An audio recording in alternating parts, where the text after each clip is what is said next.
아마 지난주에 이 천변풍경이 들어갔던 반이 있을 거야, 얘가. 근데 자, 오늘은 수업을 잘 들어봐. 우리 친구들 중에서는 소설 같은 경우를 의외로 잘 못 읽는 친구들이 있어. 이유가 있다. 왜냐면 소설은 이야기잖아. 그러니까 다른 사람들의 어떤 입장이나 이야기가 시작되고 있는 상태에서 우리가 중간에 들어가서 이제 그 상황을 파악해야 되는 입장이 돼. 독자의 입장이 처음부터 너희들한테 모든 걸 다 설명해 주는 게 아니라 중간에 훅 들어가서 도대체 뭔 일이야 라는 걸 빨리 파악을 해야 한단 말이야. 그래서 사실은 어떻게 보면 얘도 긴 줄거리 형식으로 되어 있기 때문에 시간이 오래 걸릴 것처럼 보여지지만 사실은 너희가 문학작품 중에서 소설을 읽으면서 시간을 단축할 수 있어. 자, 이해가지? 무슨 말인지? 나 선생님 너희들 말아도 선생님이 예전에는 고등학교 아이한테 학습을 할 때 녹화되고 있지? 학습을 할 때 어떤 그 외부적인 지식이나 배경 지식 같은 거를 일부러 얘기를 안 해주고 작품을 먼저 읽는 연습을 했었어. 그런데 너희들은 워낙에 너무 가지고 있는 지식이나 이런 어떤 사전적인 상식이 조금 없기 때문에 그냥 알고 있어도 무리가 없는 거야. 어차피 이름도 기억도 못해요. 아무리 강조를 해도. 뭔지 알겠지? 그래서 이제 너희가 이제 요런 정도이지. 천변풍경이나 박태원이라는 사람의 이 작가 이름이 나오게 되면 그냥 의식적으로 좀 기억을 해뒀으면 좋겠습니다. 일단 천변이 뭐냐면 청계천 있지? 지금으로 따지면 이제 종로 일대의 청계천 일대를 얘기하는 거고, 풍경이란 말이라고 얘기하면 뭐겠어? 거기서 일어나고 있는 여러 가지 그냥 모습들. 그럼 결국은 청계천의 모습이라는 제목을 가지고 있는 소설이구나 라는 걸 알면 돼요. 자, 그럼 박태원이라는 사람은 너희들도 누군지 혹시 아니? 박태원이라는 사람은 1930년대에 주로 활동했던 작가야. 그럼 30년대면 너희들의 입장으로 따지면 그냥 완전 역사 속의 인물인 거야. 맞지? 사실 너희들한테는 선생님이 공부했었던 당시만 해도 20년대나 30년대나 50년대, 60년대 이런 어떤 일제강점기나 6.25 전쟁을 배경으로 하고 있는 작품들이 주된 한마디로 출제 빈도수가 높았던 작품들인데, 너희들 시대가 되면서는 사실 80년, 90년, 2000년 접어드는 완전히 현대문학 이런 것들이 조금 더 비중적으로 좀 더 많이 노출되기 시작했어. 그럼 30년대 작품 정도만 되더라도 너희들의 입장에서 뭐가 되겠어? 역사야, 역사. 역사 속의 한 이야기. 그래서 그 당시의 시대적인 상황을 소설 속에서 어떻게 파악이 될 수 있을까? 그래서 어떻게 보면 약간 배경적으로 가지고 들어가는 경우가 되게 많아요. 뭔지 알죠? 그러니까 내가 이거를 읽어서 터득하는 걸 수도 있지만 처음부터 30년대라는 정보를 알고 들어갔을 때랑 모르고 들어갔을 때랑 작품을 이해하는 이 정도가 달라질 수 있다는 얘기야. 자, 그래서 일단 너희가 박태원이라는 그 소설가가 원래 유명한 사람인 건 맞아. 그런데 이제 너희들 세대에서는 조금 옛날 사람이겠지, 더 많이. 근데 이 사람이 누구냐면 얼마 전에 영화계에 엄청난 파장을 일으켰던 감독 있지. 막 세계의 상도 막 휩쓸게 되고 막 배우들도 엄청나게 막 센세이션 일으켰고. 누구니? 봉준호. 알았어요? 몰랐어요? 기생충 만든 그 감독의 외할아버지? 외조부? 그치, 외할아버지 정도, 그 외할아버지야. 그래서 어떻게 보면 이 집안 사람들이 전반적으로 약간 문학적이나 예술 계통으로 조금 뛰어난 감각을 가지고 있는 것 같다는 느낌이 들어. 그리고 이제 소재적인 측면에서도 이 할아버지의 그 소재가 이 손자가 만들어낸 영화 속에서의 어떤 그 모티브가 될 수도 있었던 여러 요소들이 있는 거야. 왜? 기생충이 무슨 내용인지 알지, 얘들아? 빈부격차에 관련된 내용이잖아. 물론 뭐 이 소설도 뭐 빈부격차의 내용은 아니지만, 자, 박태원이라는 사람은 어떤 식의 소설을 썼냐면, 내가 지금 이걸 얘기하기 전에 선생님이 20년대하고 30년대의 그 소설의 흐름에 대한 얘기를 잠깐 해볼게, 얘들아. 자, 우리나라가 1910년대, 이제 10년대부터가 이제 언제냐면 개화기가 1894년이거든? 그러니까 1894년을 기점으로 해서 그 이전의 문학을 우리는 고전이라고 합니다. 그다음에 그 이후 개화기 때의 문학 이후부터는 우리가 현대문학이라고 얘기합니다 라고 얘기했는데, 얘들아 1894년도에 개화기가 일어났다라고 해서 갑자기 고전이 현대로 바뀌니?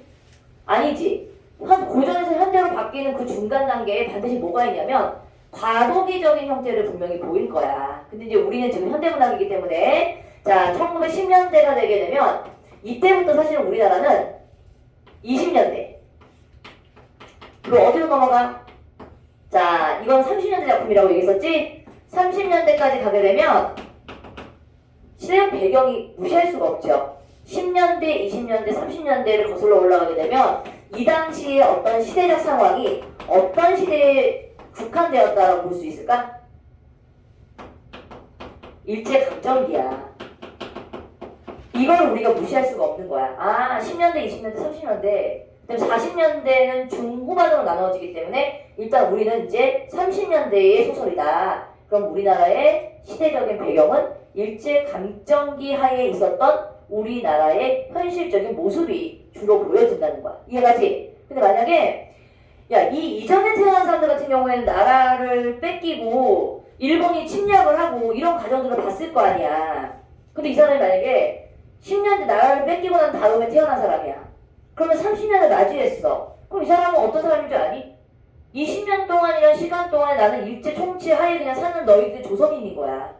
역사의식이라든가 이런 게 있을 수가 없어 사실은. 어떻게 보면 그냥 일본인들이 이미 들어와서 장악을 하고 있는 시점에서 내가 태어났다? 그럼 너희는 무슨 교육을 받고 자랐겠어? 식민지 현실의 교육을 받고 살았겠지. 그래서 이제 너희들이 이 속에 담겨있는 어떤 우리나라의 그 현실적인 모습을 사실은 역사 속에서도 배우지만 일반 사람들의 하나하나의 어떤 고통, 심리 이런 것들은 역사에서 가르쳐주지 않아요. 어디를 통해 할 수 있는 거지? 이야기 속에서 우리가 찾아볼 수 있게 돼. 무슨 말인지 이해가지? 자, 그럼 이제 30년대 말고 주로 20년대, 그 10년대에서 20년대는 주로 우리나라의 소설 속에서는 등장하고 있는 인물의 유형에 따라서 우리가 소설을 한번 판단을 해볼 수가 있거든. 자, 한번 보세요.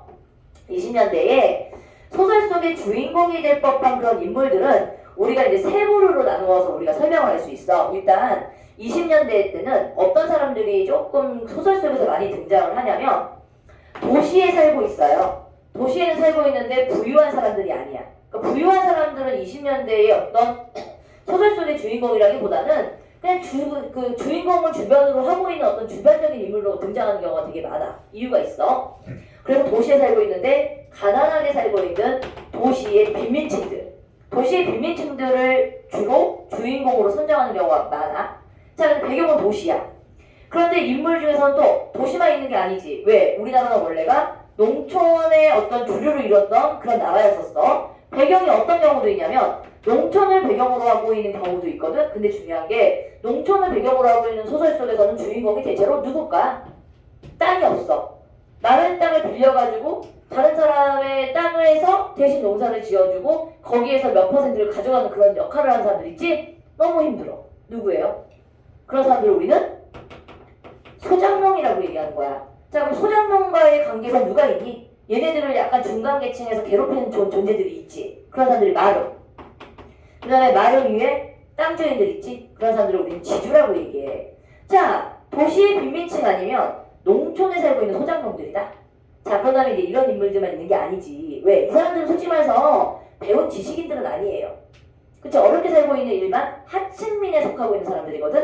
그런데 나름대로는 유학도 갔다 오고 지식적인 것도 갖추어지고 있고 우리가 흔히 얘기하면 인텔리계층이라는 표현을 쓴단 말이야. 누구지? 주인공들이 누구인 경우가 많아? 지식. 자, 근데 공통점이 있어. 도시의 빈민층이든 지식인 계층이든 농촌에 살고 있는 소장농이든 이들의 공통점은 어디에 살고 있다는 공통점을 가지고 있니? 이거지. 시대적 상황이 일제강점기 하에 통치에 해당하고 있는 우리나라의 뭐라는 거죠? 민족이라는 얘기죠. 우리 민족이야. 일제강점 치하에 처해 있는 우리 민족들의 일부의 모습들이야. 무슨 말인지 이해가지? 그래서 이제 이들의 인물들이 각각의 소설 속에서 어떻게 드러나고 있는지를 우리가 한번 보는 거야. 자, 주로 너희는 좀 알아도. 야, 도시 빈민층들을 대상으로 해서 다루고 있는 소설은 너희가 이미 배운 것들 중에서 있다? 알지? 이거 이어법군인데 오늘 하루 종일 왠지 일이 잘 풀려. 근데 아침에 부인이 가지마. 나 오늘 죽을지도 몰라 이랬는데 기어이 나가가지고 이제 마음은 찝찝한데 돈을 많이 벌었죠. 뭐죠? 제목이? 몰라? 오케이. 운수 좋은 날. 이 운수 좋은 날은 누구의 작품? 자, 현진건이라는 작가의 이름도 좀 기억을 해둬. 왜냐면 이 사람은 20년대에 주로 작품 활동을 했었고 우리나라의 어떤 리얼리티의 어떤 아버지, 그러니까 어떤 그 소설가로서 사실주의적인 기법을 주로 사용했었던 소설가란 말이야. 주요해. 자, 그런데 이제 농촌을 배경으로 하고 있는 소설들은 솔직히 말하면 우리 남쪽에서는 그게 주류 문학은 아니야. 그러니까 예를 들면 이게 무슨 말이냐면 우리나라의 그 남쪽에서의 주류 문학은 주로 이제 현진건과 같은 작가인데 주로 이제 이 농촌을 배경으로 해서 어떤 계급 사회 내지는 그들이 핍박받고 있는 어떤 노동자 계층들을 대변하고 있는 사람들은 대부분이 사회주의적인 이런 사상을 가지고 있는 사람들이 많이 있었거든요. 그래서 요 당시에 썼던 작품들 중에서 고향이라는 작품이 있어. 이 고향이라는 작품의 작가 이름은 이기영이라는 사람이거든요. 그러니까 이 사람은 북쪽에서는 좀 주류 문학 쪽에 해당하고 있는 사람들이야. 근데 거기까지 몰라도 괜찮아. 어쨌든 간에 이기영의 고향이라는 작품이 만약에 너희들이 어느 책에서 만났다. 그럼 이거는 농촌을 배경으로 하고 있는 소설이구나 라는 걸 알고 있으시면 됩니다.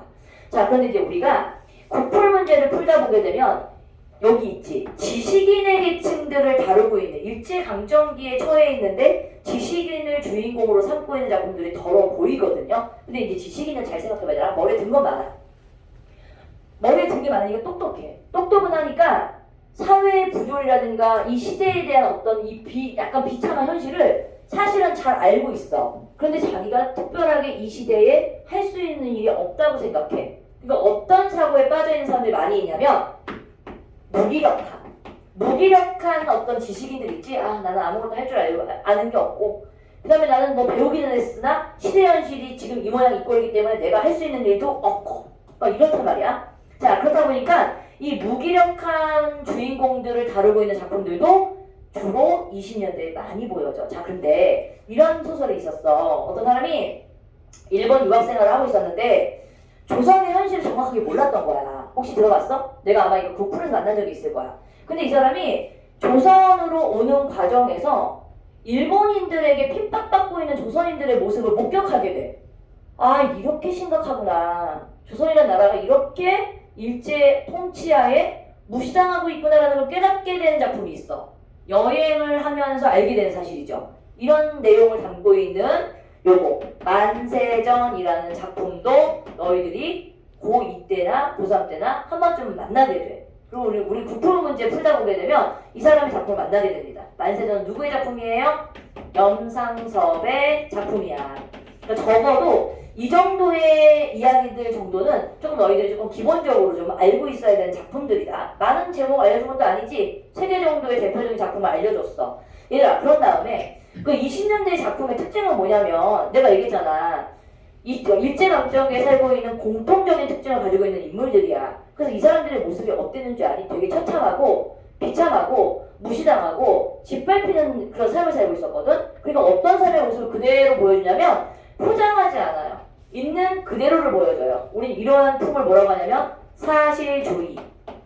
다른 말로 얘기하면 리얼리즘이라고 얘기해. 그러니까 20년대는 우리나라의 어떤 현실적인 모습을 고스란히 보여주고 있는 그런 종류의 작품들이 주로 드러났었구나.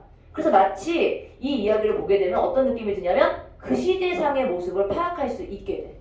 그래서 역사책 못지않게 그 당시의 민중들의 모습을 알 수 있는 거야. 이해가지? 그래서 소설을 읽으면서 시대적인 상황이 어땠을까라는 걸 우리가 한번 상상해 볼 수 있는 거지. 자, 그러면서 중요한 포인트가 30년대로 넘어갑니다, 얘들아. 근데 30년대는 우리나라의 어떤 전반적인 문화적인 것들이 사실 급속도로 발전하기 시작하는 게 사실 30년대인데 너희가 잘 생각해보면 우리나라의 발전의 시작은요, 우리 스스로 자발적으로 발전한 게 아니야. 일제 식민지하에 있었기 때문에 일본 애들이 지네들의 입맛에 맞게 철도도 닦고 그냥 우리나라의 건물도 부셔버리고 근대화를 만들어버린 거야, 사실은. 그러니까 어떻게 보면 치욕의 역사다. 그러니까 근대화가 되는 게 우리의 어떤 능력에 의한 근대화라기보다는 일제강점기가 일본에 의해서 강압적으로 만들어진 근대화란 말이야. 그러다 보니까 뭐 사회 전반적인 모든 것들이 뭐가 열풍을 불기 시작하냐면 뭐가 들어오기 시작해. 서구에서의 문물들이 막 쏟아져 들어오기 시작하는 거야. 그래서 약간은 30년대의 주를 이루었던 문화의 형성을 주로 현대적인 감각, 우리는 이런 걸 모더니즘이라고 얘기하거든요. 얘들아. 모더니즘의 그런 문학 갈래라든가 문화 기조가 일어나기 시작하는 거야. 자, 그럼 생각해봐. 모더니즘의 뜻이 뭐지? 방금 얘기했잖아. 현대적이다. 도시적이다. 문명적. 세련돼. 어때요? 뭔가 모르게 이제 모더니즘이 현대적인 양식과 연관이 있는 거지? 그럼 여기에 해당하고 있는 거 한번 정리해볼게요. 모더니즘은 도시적,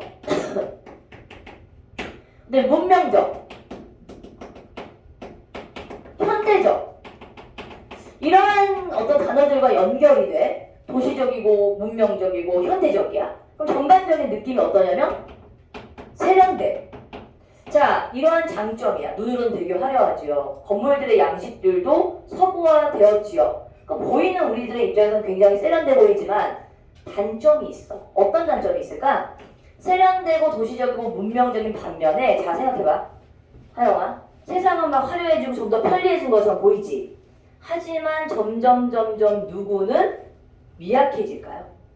여기서 제일 손해보는 자는 누굴 것 같아? 문명의 혜택을 받는 것도 인간이거든?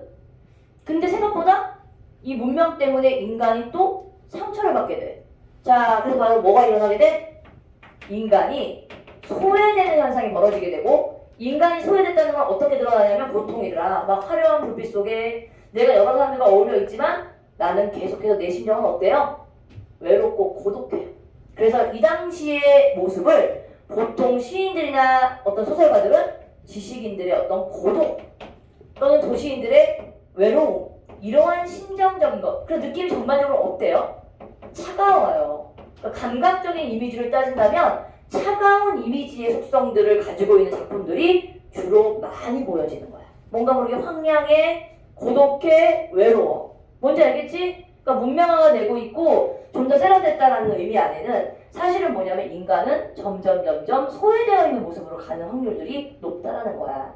자, 그런 와중에 자, 이거는 이제 문화 전반적인 배경인 거고 모더니즘이 되니까 얘들아 내용적인 측면도 이런 식으로 바뀌었겠지만 모두 이런 식으로 바뀌었겠니? 형식적인 측면들도 상당히 달라져요. 그러니까 기존에 사용했었던 기법들이 아니라 막 새로운 기법들이 쏟아져 나오는 거지. 예를 들면 기존에는 그냥 한 편의 그냥 드라마틱, 그러니까 이야기 형식으로 되어 있었던 것들이 주를 이룬다면 영화적인 기법처럼 소설이 전개돼 나가는 방식도 있고 그 다음에 그냥 뜬금없이 의식의 흐름 기법대로 무슨 얘기를 하고 있는지를 모르겠는 자동기술법 같은 어떤 그런 그 내용을 기술하고 있는 소설들도 막 등장을 하기 시작하는 거지. 이게 이제 30년대의 전반적인 문화적인 기류야. 자, 근데 이제 우리 천변풍경이라는 내용을 보게 되면 좀 특징적인 게 뭐냐면요. 일단 보세요, 얘들아. 눈에 띄게 뭐가 많이 보이는 줄 아니? 쉼표가 되게 자주 보이지.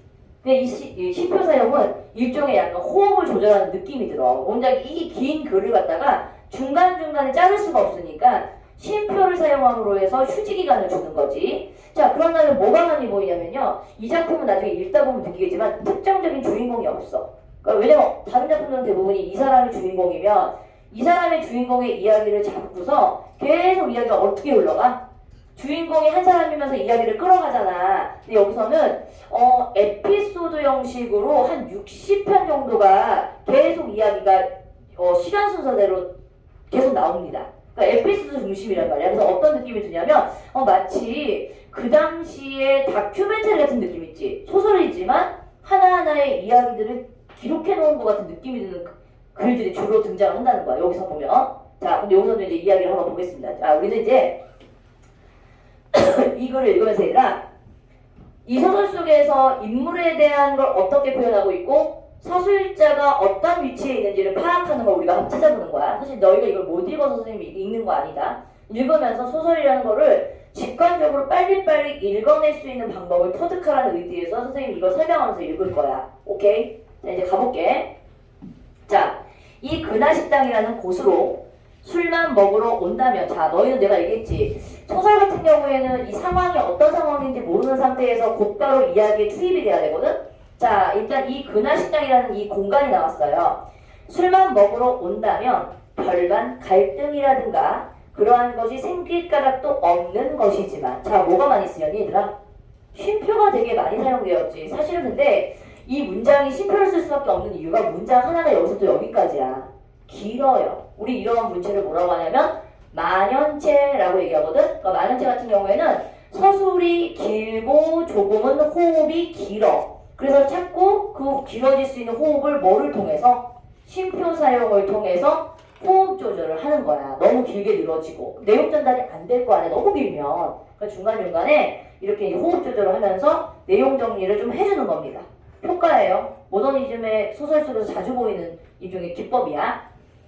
자, 별간 갈등이라든가 그러한 것이 생길 까닭도 없는 것이지만, 자, 젊은 축들에게는 이 집의 여왕과 같이 군림하고 있는 자 시집고라는 인물이 등장을 합니다. 자, 얘들아, 선생님은요 소설을 읽을 때 제일 중요한 게 뭐냐면 인물 하나를 잘 따라가는 거예요. 그러니까 일단 스즈코라는 이름을 명치한 거 보니까 여기서 등장하는 인물이구나라는 걸 알 수 있지. 자, 스즈코는 어진 계집애의 존재가 대단한 것이어서 그에게 은근한 생각을 가지고 있는 젊은이가 같은 시각에 모일 때, 한마디로 이게 뭔지 아니? 한마디로 스즈코를 보게 되면 젊은 남자들이 한 번씩 꼬셔볼 생각을 하는 거지. 나쁘게 얘기하면 한번 이렇게 괜찮은데 제일 예쁘고 여왕벌 같은 역할이라고 했으니까.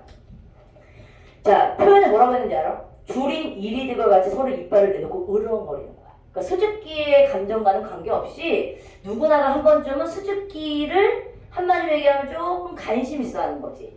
그쵸? 근데 여기선 예전에 알아둬야 되더라. 일제강점기 때 시대라고는 하지만 그날 식당이라는 공간이 나왔고, 여기선 지금 술을 조금 팔기도 하는 그런 음식점이구나 라는 걸 알 수 있지? 자, 이제 가본다. 정보를 줬어. 자, 그러나 이 밤에 점령이가 등장을 해요. 점령이는 우리가 누군지 모른다고 치고 이제 점령이를 한번 가봅시다, 얘들아. 점령이의 분노는, 그러니까 갑자기 점령이에 대한 감정을 먼저 서술자가 얘기를 해줘. 뭐라고? 단순한 질투로 하여 일어난 것이 아니다. 그것은 한편 정의를 사랑하는 젊은 사나이의 의분이기도 하다. 이게 무슨 말이니, 얘들아? 사실 점령이가 지금 뭐가 화가 난 건데, 이 화가 단순한 질투 때문에 일어난 것이 아니고 의로운 분노래. 한마디로 젊은 사람으로서 당연히 응당 가질 수 있는 그런 의로운 분노라고 얘기를 했어. 근데 그 분노가 아직 그 실체가 보이진 않지? 서술자가 직접적으로 제시했습니다. 뭐에 대해서? 점령이에 대한 분노에 대한 그 내용을 직접적으로 언급을 했어. 자, 말하자면 애초에 우선 봐봐, 이유가 있어. 눈꼴이 틀렸다는 얘기는 뭐냐 알지? 눈꼴, 꼴보기가 싫어. 눈꼴 싫었다는 표현 잘 쓰지? 왠지 모르게 마음에 안 들고 꼴보기가 싫어. 이유가 있어. 꼴보기가 싫었대. 이유 정보를 준다. 어디서 먹고 왔는지 불파한 얼굴을 하여가지고 누가 왔냐면, 얘들아, 여기서 또 등장하는 인물을 한번 봅시다. 얘들아, 젊은 아이가, 이름은 안 나왔습니다. 젊은 아이가 문을 밀고 들어와 떡 자리를 잡고 앉자 제 테이블을 시중드는 계집으로 따로 누굴 부르냐면 요시코라는 것이 있음에도 불구하고, 봐봐, 생각해보면 점령이 옆에서 누가 시중 들고 있었어요? 스즈코가 시중을 들고 있었을 텐데 누가 이제 그 젊은 남자가 들어와. 자기도 시중 갖고 있었던 여자가 있었을 거 아니야. 근데 뭐라고 하냐면 어이 불러 하고 점령이 곁에 앉아있는 스즈코를 부르는 것이 아니냐. 그러니까 여기서부터 이제 약간 눈꼴 시렵다고 얘기했었지. 그래서 약간 분노가 일어나기 시작하는 거야. 자, 근데 그 이유가 이제 정확하게 상황을 봅시다. 하고 점령이 곁에 앉아있는 시즈코를 부르는 것이 아니냐? 마치 어떤 형식으로 이야기가 전개돼 나가니? 구어적이지. 누군가가 말하고 있는 형식으로 지금 이야기가 전개돼 나간단 말이야. 누가 부르는 거 아니야? 그러더니, 그러나 봐봐, 시즈코가 어떤 행동을 하냐면 그 편을 한번 쳐다봐. 힐껏 쳐다보고 막 모멸 가득한 눈빛으로 이 사람을 쏘아보는 거예요. 이런 거야. 그러면서 양녀들, 이거 보자 얘들아. 오미간에서 활동사진으로라도 보아 배웠던, 이런 이제 활동사진 영화입니다 얘들아. 사실은 이제 외국 영화들이 이제 막 수입이 되기 시작했지. 영화를 보아 배웠던 것. 너 왜 이제 왔지? 와, 훌륭한 친구네. 은하, 거기 2학년 또 인사 한참 우리 오지랖녀. 야, 그래도 은기야 대단하다. 사실 여기 다음 주에 오라 그랬더니 이거 괜찮아. 요거 보이니까. 아니야. 내가 너 저번에 오라 했던 거 기억나. 여기서 풀고 아니면 다시 주에. 그거 키고서 풀어. 풀걸? 훌륭한 친구네. 오늘 왔어요. 그래서 오늘은 그냥 애들 은근슬쩍 1월 1일이니까 건너줄 줄 알았더니 저기 성실한 친구들이 있어요. 불성실한 친구가 있고, 졸지 말고 뜨뜻하게 슬슬 잠이 오지. 근데 왜 그러면 내가 그래 나도 좀 피곤해. 그놈 학생하고 되게 많이 수다를 떨어가지고 내가 갑자기 기운이 딸렸어. 얘들아 좀 잘 봐봐. 이 스즈코의 행동을 잘 봐봐. 그럼 여기서는 서술자가 스즈코에 대한 거를 얘기해주고 있지만 얘 행동을 잘 보세요. 배웠던 게지 양녀들이 흔히 그러한 경우에 하듯 이거죠. 이렇게 하고 어깨 으쓱하는 거 있잖아. 스즈코가 그런 행동을 하는 거야 지금. 누굴 보고? 어이! 젊은 아이가 불렀으니까 이러는 거야. 그러니까 보자. 그것을 젊은 아이는 자존심이나 상한 듯이 또 한 번 봐봐. 불렀잖아. 스즈코를 불렀는데 스즈코가 귀쪽으로 안 들어. 여기까지는 이제 상황을 전달하고만 있어. 누가? 점령이의 시선으로. 잘 봐. 서술자 되게 중요해. 그러나 계집은 자, 어이 저떡어이 어이 잠깐 와봐 이러는 거야. 그러나 계집은 이번에는 들은 척도 안 하고 용돌이에게 술을 따라 권하였던 것이나 자 용돌이라는 인물도 등장을 하지만 여기서 용돌이의 인물은 그냥 이름이 나오니까 한번 봅시다 얘들아. 용돌이에게 술을 따르고 있었으니까 봐봐. 스즈키하고 지금 누구하고 점령이하고 우돌이하고 그러니까 누구야 이게 용돌이하고 같은 자리에 있었던 걸 알고 있겠지. 자 술을 권하여 것이나 젊은 아이가 그래도 단념하지 않고 또 한 번 어이 불러 자꾸 불러 찝쩍찝쩍 부르는 거야. 지 옆에도 분명히 우미코가 있는데 거기서 또 마음에 안 들지. 자 하고 불렀을 때 걔 지금 봐봐 이 얘기를 해요. 뜻밖에도 그 편으로 몸을 확 돌려 앉으며 어서 그 풍금 잘 치는 여학생 보러 가지 않고 왜 내게 와서 이런다? 그럼 너희 이 대사에서 뭘 할 수 있니? 아 스즈코하고 저 젊은 아이는 원래 아는 사이였구나. 오늘 여기서 처음 일어나는 일이 아니었고 풍금 잘 치는 여학생 보러 가지 않고 왜 내게 와서 난리야? 너 이 말의 의미는 뭐니? 주연아. 하영이나 보러 가. 이거거든? 어떤 심리? 질투심에서 나오는 말 아니냐? 이런 게 바로 뭐니? 이 사람의 성격이나 이 사람의 지금 상황을 간접적으로 제시해서 보여주는 거야. 스즈키가 봐봐. 얘가 처음 보면 아니 처음 보는 사내가 왜 나를 이렇게 부르시오 이렇게 얘기한 게 아니라 풍금 치는 그 아가씨나 보러 가지 왜 여기 와서 난리야. 이거는 뭐냐면 이미 알고 있다는 얘기야. 아 이런 정보를 얻을 수가 있어. 그럼 스즈코는 이 젊은 아이를 아는 거였네. 뜻밖의 말을 하지. 근데 봐봐 그 다음에 이제 행동을 서술자가 그냥 묘사하지요. 묘사하니까 보여주는 거예요. 난데없이 그러한 소리를 한마디 하지. 자 우리는 이걸 알아둬야 되라. 뜻밖의 반응을 보였고 난데없이 그러한 소리를 했다는 얘기는 점령이의 시선으로 봤을 때는 예상했던 거야 못했던 거야? 못했던 거야. 어이 계속 불렀단 말이야. 자 근데 우리 중요한 포인트. 여기서의 서술자는 누구입니까 얘들아? 이게 우리 이런 시점은 약간 헷갈릴 수가 있거든요. 아직은 점용이, 스즈코, 그다음 용돌이 이런 이름들은 직접적으로 다 얘기해주고 있는 거 보니까 서술자가 소설 안에 있어 밖에 있어. 소설 바깥에 있는 느낌이 들지. 그런데 읽다가 보면은 누구의 시선으로 계속 이 사람의 이야기가 전개돼 나가는 방식을 취하고 있는 줄 알아? 누구의 시선? 저 새끼 오늘 몽롱하네 정신이. 졸립지? 안 되겠어. 이제부터 졸리는 새끼들은 무조건 저 문을 열고 바깥에서 소리 서서 듣게 할 거야. 알겠냐? 그만 좀 자. 나는 아주 나 이때만 축 처져 있는 만 딱지색이야. 알지? 알죠? 자 가보세요 이제. 난데없이 그러한 소리를 한마디 하더니 이것은 또 어떤 까닭일까 봐봐. 이제 여기서 이제 이런 행동을 하는 거야. 입술을 몇 번 막 삐죽삐죽거려. 여자가. 눈에는 갑자기 닭똥 같은 눈물을 툭툭 흘려. 여기서부터가 이제 확실해지는 거지. 얘 지금 누구한테 젊은 아이한테 지금 투정 부리고 있구나. 질투심의 감정을 뿜어내고 있구나라는 걸 간접적으로 우리가 이 행동을 통해서 알 수 있는 거야. 자 소설은 이런 식으로 이 사람의 상황을 빨리 캐치하는 겁니다. 자 그럼 너의 정보를 어떻게 얻을 수 있죠? 점령이가 술을 먹고 있는 상태에서 스즈코가 있는데 스즈코를 어느 날 자꾸 불러. 처음에는 그냥 생각 없었는데 얘가 뜻밖의 행동을 보니까 원래 알던 사이였고 얘는 젊은 아이한테 뭔가 모르게 서운한 감정을 표현했구나라는 것까지 우리가 알 수 있었던 거야. 맞지? 자 그러면서 보자. 여기 이르러 점령이는 사랑의 기사로서 천사에게 슬픔을 준 가증한 자를 이 누구야 가증한 자? 젊은 아이지? 걔를 징계하러 나서지 않으면 안 되었다. 그 한마디로 얘기하면 이제 이쯤에서 자기가 나서줘야 된다 생각했던 거야. 오지랖 피는 거야. 물론 제법 먹은 술 기운도 술 기운이 뭔지 알겠죠? 술 먹으면 약간 기분이 업돼가지고 뭔가 모르게 용기가 생겨. 그것도 있지만 하지만 점령이는 이거 봐봐 얘들아. 이 사람의 이제 얼굴이 어떻게 생겼냐면 젊은 아이의 용모를 보니까 색깔이 희고 눈가가 검푸르니 야부장하게 생긴 젊은 아이라고 얘기했으니까 쌍판떼기라는 표현을 썼지 얘들아. 얼굴이라는 표현을 쌍판떼기라는 얕잡아 보는 어떤 그런 표현을 썼단 말이에요. 얕게 표현했지요. 그러니까 마음에 들어하는 거에 불만족스러워하는 거죠. 불만족스러워하는 거야. 이 젊은 아이의 이 표현이 굉장히 못마땅한 표현이야. 자, 이를테면 비위에 맞지 않아 그래 자리에서 몸을 반쯤 일으키며 어렸어 했어 시끄러 이러는 거야. 남자가 하고 소리를 한번 버럭 질렀다.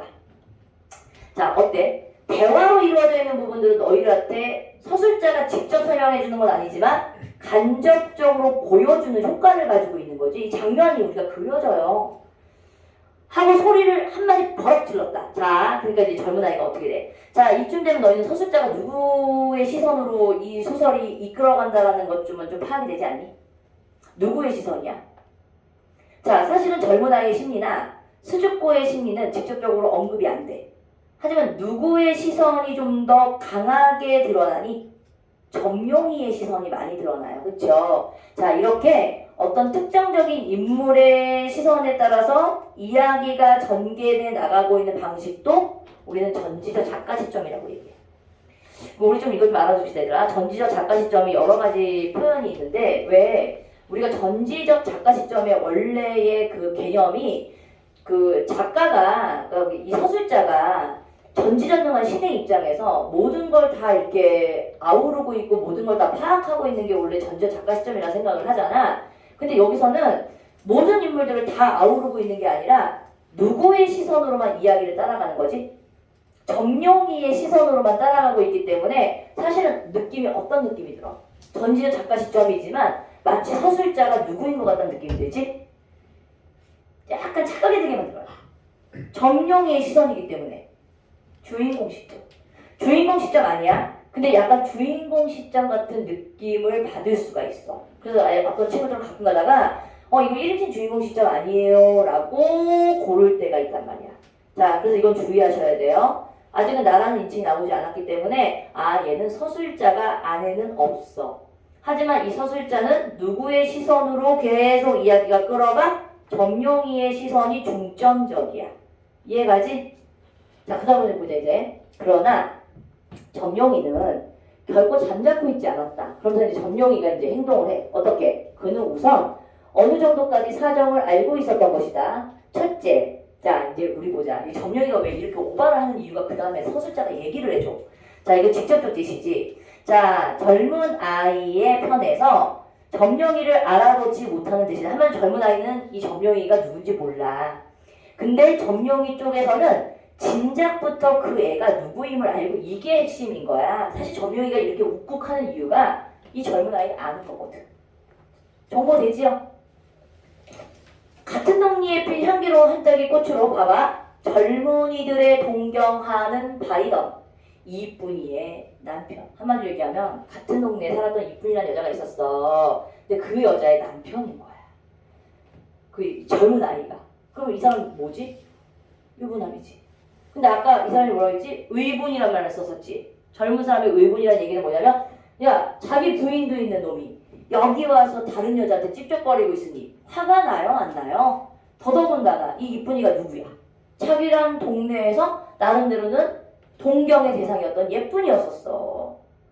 근데 그 사람의 남편이 여기서 딴짓거리하고 있으니 얘가 막 올라오는 거지. 자, 근데 중요한 포인트. 이쁜이하고 정용이가 사귀었던 사이였을까?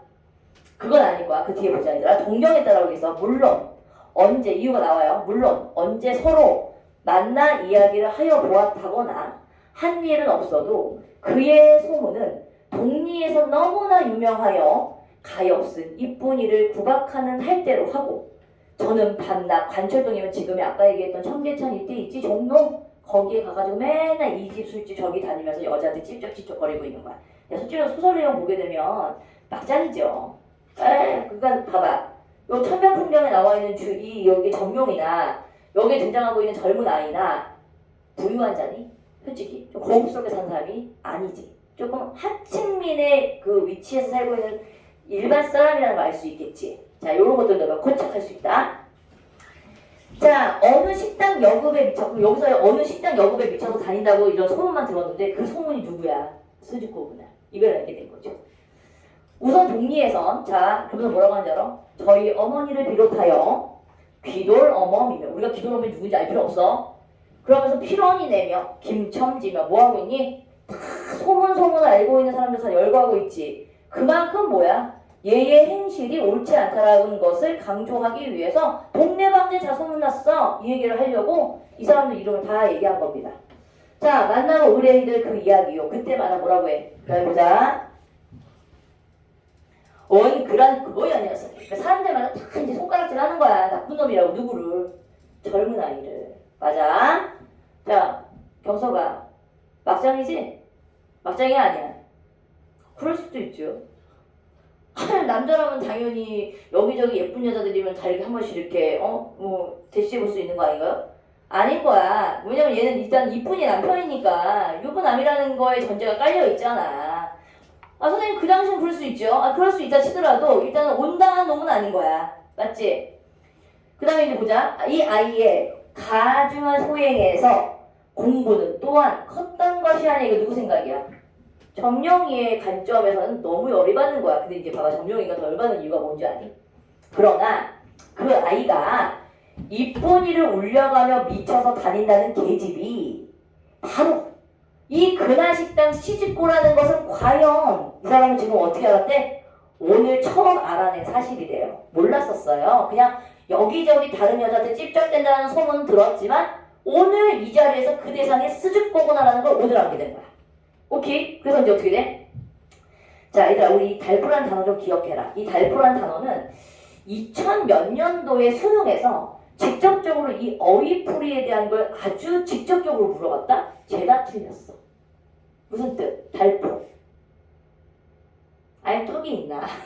한 달 조금 넘는 그런 기간을 달포라고 얘기해. 그러니까 이걸 물어봤을 때 애들이, 왜냐면 우리한테 익숙한 단어가 아니잖아, 솔직히. 그러니까 이 단어가 직접적으로 물어봤으니까 애들이 되게 당황스러웠어. 아니, 수능에서 문제를 이렇게 낼 수 있나요? 낼 수 있지. 국어 영역이니까 가능한 거야. 선생님, 추론적인 문제로 내야 되는 거 아닙니까? 아니요. 어휘 문제 직접적으로 낼 수 있어요. 그 달포라는 문제 나왔을 때 아이들이 엄청 많이 틀렸었습니다. 그러니까 한 달 조금 넘는 그 기간 동안 전부터 은근히 마음을 두고 지내온 이 여자. 되게 중요한 포인트는 뭐냐 알아? 이 스집고가 누가 마음에 들어하는? 점룡이가 마음에 들어했던 그 여자인데 알고 봤더니 이 스집고가 유부남하고 그렇고 그런 여자였다라는 걸 알고 나니까 어떻대? 알고 보니 가엾은 이쁜이에게서 남편의 사랑을 빼앗았던 그 계집이라. 자, 우선 그 점에 있어서 점룡이는 쓰디쓴 침을 몇 덩어리 삼켜야 했다는 건 뭐냐면 뭔가 씁쓸했어. 아, 내가 마음에 하는 여자가 유부남하고 놀아나는 그런 여자였단 말이야? 아이씨, 뭔가 들었네. 이 기분. 뭔지 알아? 경서가. 내가 좋아하는 여잔데 알고 봤더니 여자가 딴 남자를 꼬아내는 그런 여자였다고 생각하니까 이 사람은 어때요? 쓰디쓰다라는 소리를 쓴 거야. 오케이. 삼키지 않으면 안 되었던 것이나, 근데 이제 거기서 이제 뭐라고 얘기하면 사실은 또 이제 수줍고 편을 들어줘. 계집이 남자를 유혹한 것이 아니라 이 불량한 젊은 아이가 시집고를 농락하였던 것이 분명하여. 왜? 이 사람은 왜 그렇게 분명하다고 믿고 있는 거지? 원래부터 행실이 나쁜 놈이라고 소문이 났으니까 얘를 아예 그런 놈으로 아예 치부를 하고 스집기 잘못이 아니야 라고 단정을 지어버리는 거야. 그래야지 자기가 편하죠. 여자가 막 유혹한 여자로 사귀어서는 나중에 이 사람 더 분노가 더 올라서 아마 쌍을 때릴걸? 자, 이 불량한 젊은 아이가 시집고를 농락하였다는 것이 분명하여 자기가 이 식당에 다니기 시작한 뒤로 오늘 밤에야 비로소, 야 봐봐 얘들아, 너희는 이런 거 좀 주의해야 되는 게 지금까지는 젊은 아이라는 호칭을 썼잖아. 특별하게. 근데 갑자기 젊은 아이 대신에 강가로 바뀌어. 그러니까 우리 아이도 갑자기 강가가 왜 나와요? 이러다니까. 이해를 할 때 이상하다. 강가에서 만났나? 이상하게 이 생각을 하는 거야. 여기서 이 강가는 뭐야? 강가가 아니고 강시성을 가지고 있는 누구? 젊은 아이. 이곳에서 만날 수 있었던 것을 보면 분명히 발포 이상은, 왜냐하면 이 사람이 한 달 정도는 이상은 여기 안 나타났으니까 못 마주쳤겠지. 그래서 좀 한 달 좀 지나고 나니까 얘가 그제서야 등장을 한 거니까 이제 마주친 거야. 분명히 달포 이상은 강가가 이곳에 발그림자도 하지 않고 여자 말을 들으면 무슨 풍금을 잘 치는, 이게 이제 정보가 된 거예요. 점용이가 이제 대략적으로 이 여자의 이 대사라든가 행동을 통해서 무슨 풍금을 잘 치는 여학생에게 근래는 또 미쳐서 다닌다는 게 아니냐? 아, 이거 봐봐. 나중에 이 새끼 아직 남봉꾼이 있어요. 그 당시에는 이제 바람둥이들을 남봉꾼이라고 얘기하는 거야. 그러니까 수줍게하게도 찝쩍거렸더니 이제는 또 풍금 치는 여학생에게 꽂혀가지고 거기 미쳐서 날뛰고 다니는 거야. 주의해야죠. 그렇죠. 이 점용이의 입장에서는 일단 이제 분노가 일어날 수 있는 거지. 여러 가지 복합적인 거긴 하지만 일단 수줍고 자기가 마음에 들고 있는 그 여자를 꼬여냈던 놈, 그리고 또 이쁜이라는 동리에서 소문났었던 그 동경의 여인을 냅다 결혼하더니만 걔는 됐다 구박해 막 때리고. 너희는 상상이 안 가지. 근데 이제 이 당시지, 20년대나 이렇게 옛날 사람들을 무식해가지고 여자를 한 인격으로 대우한 게 아니라 소유물 정도로 막 다루면서 막 때리고 구박하고 하던 나쁜 놈들이 많았던 시절이었어. 그래가지고 오직했으면, 너희 이번에 성질 기억나니? 그 동복고 내신 들어갈 때 그 수나어 나오기 전에 우리 그 옛날 관용어 배웠었지, 속담. 그때 그 좀 고쳐줘야 되는 속담들 나왔잖아. 암탉이 오면 집안이 망한다라든가. 근데 그거보다 더 쇼킹한 속담이 뭐가 있는 줄 아니? 옛날 우리나라 속담 중에서 이제 지금은 이제 그런 속담을 함부로 쓰고 다니면 큰일 나. 여자와 북어는 3일에 한 번씩 패줘야 된다는 속담이 있었어. 충격적인 그 속담 아니냐? 그러니까 우리나라의 그 남성의 어떤 사고가 드러나고 있는 속담이었던 거지. 그러니까 사람을 인격적으로 대우한 게 아니었던 거야, 사실상. 그러니까 이쁜이라는 여자가 결혼을 했는데도 동네에서 예쁘나 뭐나 해도 자기 남편한테는 구박땡인 거야. 그러니까 어떤 사회적인 그런 모습을 볼 수 있겠죠. 아, 그 당시에는 이렇게 남성의 어떤 가부장적인 사고를, 잘못된 사고로 인하여 여자들이 이렇게 약간은 조금 핍박을 받고 있었던 시절이었구나. 무슨 말인지 알지? 그러니까 이런 게지. 너희가 뭐하고도 연관이냐면, 얘들아, 그 요즘에 이제 흔히 얘기하면 몇 년 전에 그 미투가 막 터졌잖아. 여자들이 막 그 어떤 그 사회적으로 문제가 되는 사람들을 고발하고 했었던 이런 것들이 사실은 지금의 문제가 아니야. 거슬러 올라가게 되면 여자들을 그런 식으로 취급했던 시절이 이게 바로 눈앞에 있었던 시절의 문제였겠니? 아주 고질적인 문제였던 게 이제 터져나온 거야. 뭔지 알겠지? 그러니까 우리나라는, 그러니까 아직까지, 그러니까 너희들 막 요즘에는 약간 과도기여가지고 얘들아, 생각보다 여자와 남자가 또 적대시해서 싸우는 그런 약간 그 댓글 부대 애들이 지네들끼리 막 싸우잖아. 그 일베 애들이 여자애들 막 워머드라고 막 얘기하고 막. 되게 잘못된 거지. 똑같은 동등한 인격체인데 서로 남성과 여성이 적대시가 돼서 싸우는 시대가 돼버린 거야 지금. 근데 이제 그걸 넘어가야 돼. 남자와 여자는 싸움의 대상이 아니죠. 그렇죠? 가봐. 이제 거기랑 관계없는 얘기 그냥 다시 돌아옵니다. 자, 그러면서 이 사람이 이제 서술자가, 자 근데 이거 누구 생각이야 얘들아? 서술자가 얘기는 하고 있지만 지금 관점은 점용이의 심리적인 관점인 거다. 어엿한 아내가 있으면서 따로 계집을 두고 이건 수줍고, 그 계집에 물리면 또 다른 여자에게 발길을 돌리고, 그런 이 젊은 아이의 성행이 점용이에게는 견딜 수 없게 불쾌했다. 뭐야? 점용이의 심리를 직접적으로 제시했다. 불꽃 하는 열합병에 점용이는 순간에 느끼고 자기의 격렬한 감정을 스스로 억제하지 못하는 채 그는 번개같이 테이블 위에 빈 독고리를 손에 잡고 두 칸 통 떨어진 곳에 강가 면상을 향하여 뭔지 알지? 이거도 너 이 새끼도 죽어봐. 그래서 확 일어나서 얼굴을 확 때리러 가는 거야. 이 사람의 행동을 지금 묘사하고 있는 거지. 자, 강가는 봐봐. 얼떨결에 맞은 거야. 이 새끼, 나 알 수 없는 새끼가 갑자기 나타나서 날 때려. 얘 입장에서 어떤 일이 벌어진 거지? 황당한 일이 벌어진 거야. 그쵸? 강가 입장에서 이 새끼 뭔데 나한테 와가지고 갑자기 폭력을 써? 강가가 얼떨결에 고개를 비틀어 가까스로 병을 피하였을 때 어느 틈엔가 벌써 강가 테이블 건너로 달려들어 억센 손이 그의 멱살을 움켜쥐었다. 자, 그럼 우리는 알겠지. 점용이의 입장에서 서술이 되었기 때문에 점용이가 왜 이런 행동을 알죠. 하지만 강가의 입장에서는 얘가 왜 당해야 되는지에 대한 입장은 나와 안 나와? 안 나오고 그냥 당한 거야. 오케이? 자, 문제로 갑니다. 야, 너 근데 중요한 부분이야 이제. 이놈아, 어? 이제 네가 알지? 여잔 사랑 아닌 줄 알았다? 이 여자 저 여자 내 맘대로 농락을 해도 죄가 안 될 줄 아니 이 망할 놈의 자식아. 자, 그래서 용돌이가 말리죠. 야야야, 자 그만하면 버릇 고쳤겠지. 그만 진정을 해라. 자, 버릇 고쳤겠지 했죠. 용돌이가 두어 번 어깨를 툭툭 치자 점용이는 그만 자기 자리로 돌아가 앉았으나, 너희 뭔지 알지? 한번 때리기 시작하자 그 흥분이 안 가는 자. 막 계속 시시대고 막 이러면서.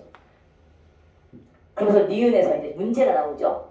저놈의 자식이 다시 이쁜이 구박했던 소식만 들려봐라. 그냥 내 살려주지 않을 테니.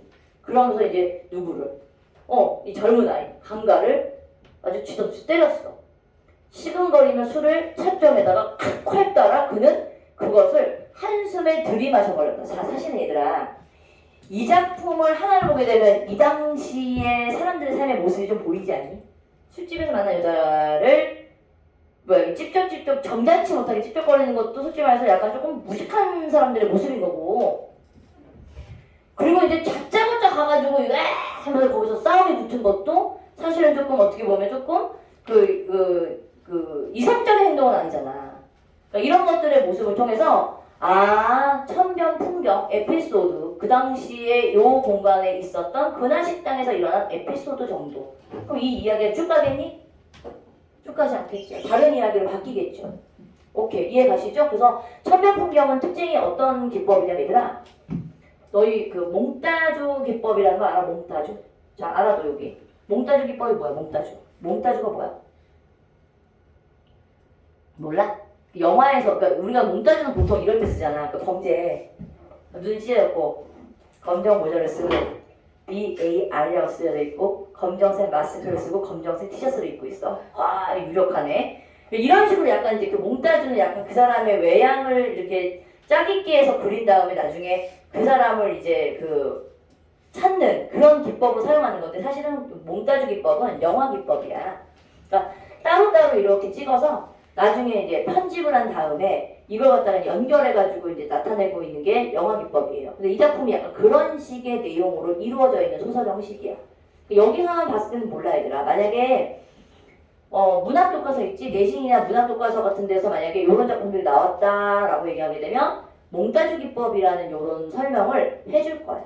모더니즘이고, 박태원이라는 사람은 1930년대 모더니즘을 기반으로 해서 나온 소설가이고, 그러다 보니까 새로운 기법, 조금 현대적인 어떤 기법을 통해서 소설을 기술했다. 알겠지? 이거 사전적인 거니까 그냥 알아두기만 해. 가보자. 문제로 가볼게요.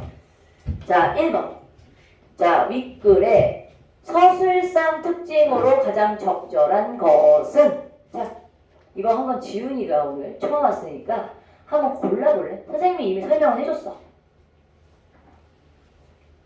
자, 관찰한 사실이라고 얘기하기에는 정영이의 심리가 되게 잘 나와 있기 때문에 관찰자의 입장이라고 하기엔 좀 부족하고, 얘들아, 우리 보통 과거와 현재를 교체했다는 얘기는 약간 이제 역수행적 구성인데 그런 부분이 드러나고 있는 건 아니지? 시간의 순서라고 볼 수 있겠지? 그 다음에 자, 서술자가 특정 인물의 시각의 상황을 보여주고 있으니까 점용이의 시각에 따라서 자, 강가와 수줍고에 대한 이 상황들, 이 근하식당에서 일어나고 있는 일들은 이 사람의 시점이 좀 더 지배적이지? 그래서 답이 3번이 되는 거예요. 됐죠? 자, 그 다음 우리 4번 볼까요, 얘들아? 사건에 대한 객관적인 묘사를 활용하여 독자의 판단을 유도하고 있다라고 얘기했는데, 이 부분에서는 그런 장치적 기법이 보이지 않고, 근데 우리 5번 조금 주의해야 되는 게 뭐냐면, 우리 교과서나 입시에서 다루고 있는 소설들은 얘들아, 요런 작품들 만나기 쉽지 않아. 없어. 그러니까 공간에 따라서 서술자를 달리하는 경우 있지. 예를 들면 근데 액자식 구성 같은 경우에는 있을 수 있어. 근데 이제 공간이 바뀔 때마다 서술자가 바뀌었다? 그런 것들은 조금 더 후에 쓰여진 작품들 중에서는 보일 수 있지만, 지금 너희들이 이제 요런 30년대나 이런 작품들 속에서는 잘 없어요. 그쵸? 2번 가볼까요?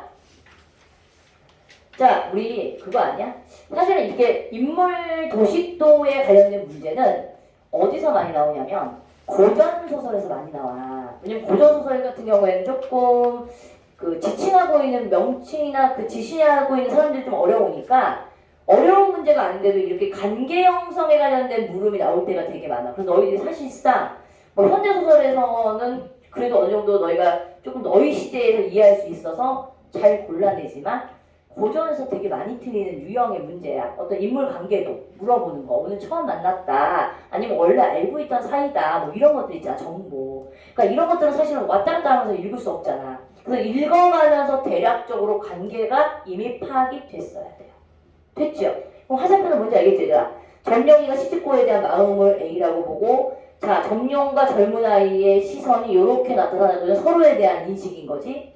그 다음에 시집고와 젊은 아이에 대한 서로의 인식.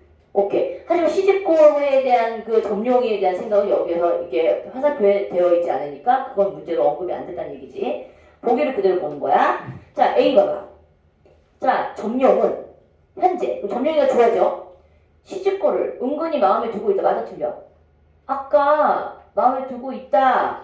근데 그 마음에 두고 있는 여자가 이쁜이 남편인 거가 씁쓸하다. 이런 얘기 했잖아. 있어, 없었어? 있었지. 우리 잠깐 졸았던 친구가 양심권 2번 답이 맞는지 한번 확인해 보실래요? 난 누구라고 얘기 안 했다. 누가 대답을 하겠지? 점령은 예전부터 강가의 행실에 대해 부정적으로 생각하였다. 맞아, 틀려? 확실해? 오늘 처음 본 거 아니야? 원래 알고 있었어. 그치? 그 이쁜이 남편이었고 바람둥이였고 이런 걸 알았어. 그럼 세 번째.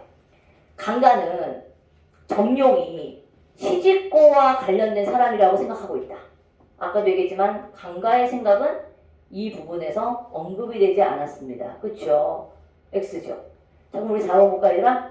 시집고는 강가가 그간 자신을 등한시한 것 때문에 냉랭하게 대하고 있다. 맞아? 풍금치는 여자 찾아가 보지? 이런 얘기가 왜 나온 거지? 지금 나한테 관심 없는 것처럼 보였으니까 질투의 표현으로 한 거야. 5번.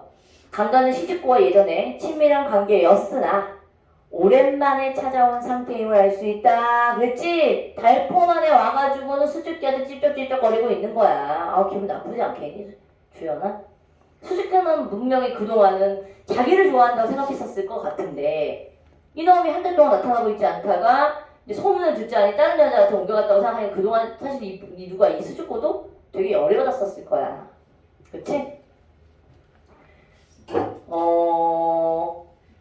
자, 그 다음에 3번 문제다. 우리 이런 문제는 솔직히 이제 수능에서 안 나옵니다. 한자성어를 물어보는 문제는 안 나오지만 내신에서는 나올 수 있지요. 그럼 결국은 뭘 알아야 된다는 얘기일까요? 한자성어의 뜻을 알아야 됩니다. 라는 거예요. 자, 시집고는 수주대토 하는 마음으로 사람들을 대한다면 수주대토가 뭔지 아니? 그러니까 엉뚱한 곳에서 기다리고 있다는 얘기인 거니까 어리석은 사람을 뜻하는 때 쓰는 말이거든, 얘들아. 그러니까 어리석은 어떤 행동, 이런 것들을 수주대토.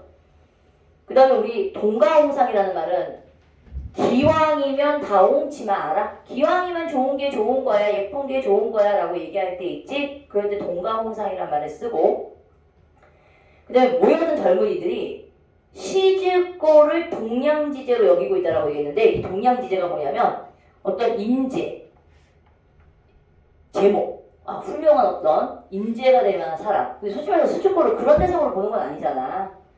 자, 근데 우리 이제 4번 볼까, 얘들아? 모여든 젊은이들은 시집고를 두고 하나같이 동상이몽을 하고 있군이라고 얘기했거든? 무슨 뜻이야, 동상이몽이? 같은 자리에 누워서 딴 생각을 하고 있는 경우를 동상이몽이라고 얘기했는데 사실 여기 오는 남자들이 수줍고의 마음과 관계없이 다 수줍고한테 어떤 마음 가지고 있는 거니? 찝쩍대는 마음을 가지고 있는 거란 말이야. 그치? 그러니까 동상이몽이 여기서는 맞겠지. 오케이. 네, 암중모색은 뭔지 알죠? 그냥 숨겨져 있는, 어디 숨어져 있는 상태에서 뭔가를 모색하는 상황인데 뭐 그 정도는 아니지. 그러니까 암중모색을 해가지고 막 어떻게든지 음모를 꾸미고 있거나 이런 내용들은 아니니까 여기서는 4번. 오케이? 자, 우리 이제 4번 봅니다, 얘들아. 우리 요런 문제 조금 주의하십시오. 이거는 자, 좀 괜찮은 문제인 게 뭐냐면 앞으로 말이야. 우리 이쁜이 괴롭힌다는 소리 들리기만 해봐. 이게 어떤 기능을 했느냐라고 물어보는 건데 무슨 기능? 윗글 보기의 내용이 이어진다고 할 때라고 했으니까 이 보기가 그 우리 위에 나와 있는 지문 있지? 그 지문 다음에 나오는 이야기예요. 그럼 읽어볼까요? 마침내 이쁜이는 어머니에게로 돌아왔다. 얘들아, 어머니에게 돌아왔다고 하는 거 보니까 제가 자의로 시집을 나온 것이 아니다. 그는 서방에게 쫓겨 친정으로 가봐. 이야기가 끝났는데 이쁜이가 친정에서 친정으로 쫓겨졌대. 그럼 누가 쫓아낸 거야? 그 젊은 아이 강가가 쫓아내버린 거예요. 이쁜이를. 자, 어떻게 몹시 맞았는지 사흘 동안을 공장에도 못 나가 자리에 누워 앓지 않으면 안 되었던 그는 자리에 누워 곰곰 생각한 끝에 이쁜이가 닷새는 않을 만큼 혹독하게 매질하였다. 그러니까는 누가 때린 거니 얘들아? 강가가 그렇게 여자를 때린 거야, 이쁜이를. 분명히 근데 이 이쁜이를 때린 이유가 니은에 밑줄이 쳐져 있는 거 보니까 거기 그날 식당에서 있었던 사건이 어떤 역할을 하게 된 것 같지 않니? 그러니까 원인이 되거나 아니면 결과가 되거나 둘 중에 하나겠죠. 자, 기억을 더듬어 보면 얘들아, 기억을 더듬어 본데 누구 입장에서 이건 지금 기억을 더듬어 봤을까요? 강가. 젊은 아이의 입장에서 기억을 더듬어 보는 거야. 그럼 여기서 누구의 관점으로 지금 이야기가 서술되고 있는 거지? 강가의 입장인 거야. 그때 같이 왔던 용돌이 있지, 그 옆에서 말렸던 애. 걔는 지 혼인날 이쁜이 집 마당에서 술 받아먹고 세간질 나르던 젊은이가 분명하고, 그러고 보니 어디서 많이 보던 얼굴은 또 광교다리에서 야수꼬리 빨간 사람이 틀림없대. 야수꼬리 깜빡이한데 모르지? 내가 아까부터 어때한테 이거 찾아보라 했더니 나도 이게 뭘 판단하는 사람인지 모르겠네. 야수꼬리 뭔지 알아? 찾아보고 싶어. 야수꼬리. 야수꼬리가 뭔지 찾아봐야겠어. 야수꼬리가 일본 말이긴 한데 야수꼬리가 뭔지 모르겠네. 이게 뭐지? 잡동품인가? 야수꼬리. 없네.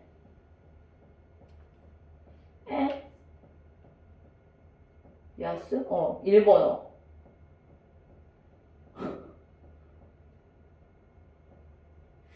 없어? 야수꼬리. 뭐, 잡동사니 같은 걸 얘기하는 건가? 가보자 있다.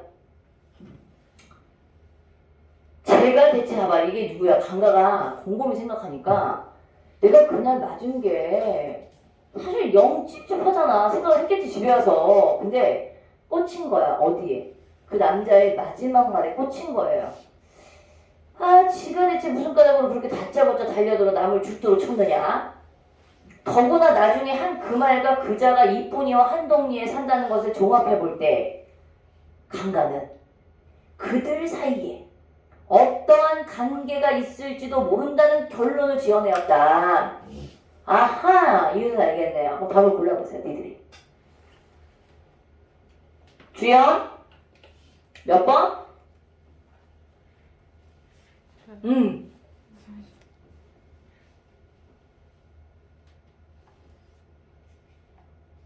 몇 번이지? 4번 아니에요? 4번 아니에요. 자신감이 없나요? 또 다른 사람 없어요? 어떤 친구는 2번이라고 한 친구도 있고 5번이라고 한 친구도 있다? 근데 이게 답은 4번인데 2번, 5번이 안 되는 이유를 얘기해보자 얘들아. 야, 강가와 이쁜이는 원래가 관계가 좋았니? 원래부터가 관계가 좋지 않고 일방적으로 예쁜이가 구박을 받고 있는 거기 때문에 소원해졌다는 얘기는 뭐냐면 원래 관계가 좋았다가 좀 멀어졌다는 얘기인 거니까 이거는 맞지 않지, 예시상초.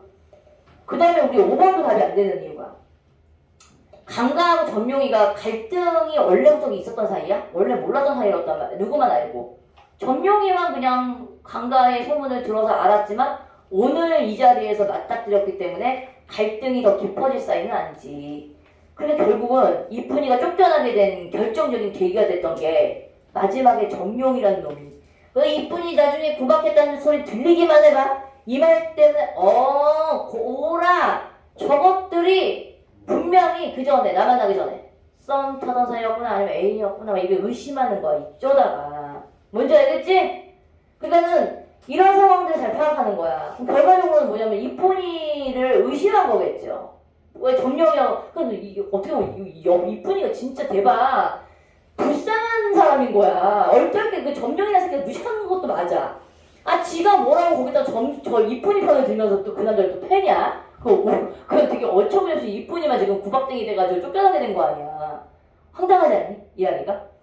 그래서 점령이가 이 말 한마디 한 것 때문에 사실은 이쁜이는 알지도 못한 점령이 때문에 소방 맞은 거예요. 너 웃을 일은 아닌데 웃을 일은 아니다 지금. 심각한 상황인데. 그치. 되게 인생이 되게 이상하게 꼬인 거야. 생각해봐. 듣도 보도 못한 놈이 점령 이 남편을 의심한 거지. 강가가 거기서 두드려 맞았으니까 집에 와서는 딥다 누구만 잡은 거야. 지 부인만 잡았겠지. 그럼 곰곰이 생각하니까 그 마지막 말이 계속 맴돌아. 너 이쁜이 괴롭혔던 소리 들리기만 해보래. 그 이쁜이하고 당연히 의심가지 않겠니? 이런 상황들을 보게 되면 이 소설의 상황이 사실 조금 이제 웃을 수 있는 상황은 아니지만 되게 어처구니없는 상황인 거야. 이쁜이는 이래저래 이래저래 구박받았는데 결국은 결혼해서 쫓겨나. 그럼 이거 뭘 의미하는 줄 알아? 그 당시 살았던 사람들의 모습인 거잖아. 있는 그대로의 모습인 거야. 30년대도 이렇게 살던 사람들이 있었구나. 이게 거짓된 표현이 아니잖아. 맞지? 자, 그래서 우리 이 당시에 이 30년대에 그 시대적 모습을 알 수 있고 그 시대를 풍미했던 하나의 모습을 볼 수 있었던 무슨 소설이다? 세태소설이다 라고 얘기하는 거야. 이런 작품들을 우리는 세태소설이라고 얘기해요. 알겠죠? 자, 과제 검사를 하겠습니다. 오늘 제대로 안 해온 친구들은 클리닉 시간 때까지 완벽하게 해서 찍어서 보내시든가 아니면 학원에 등원해서 선생님한테 검사를 받으세요. 알겠죠?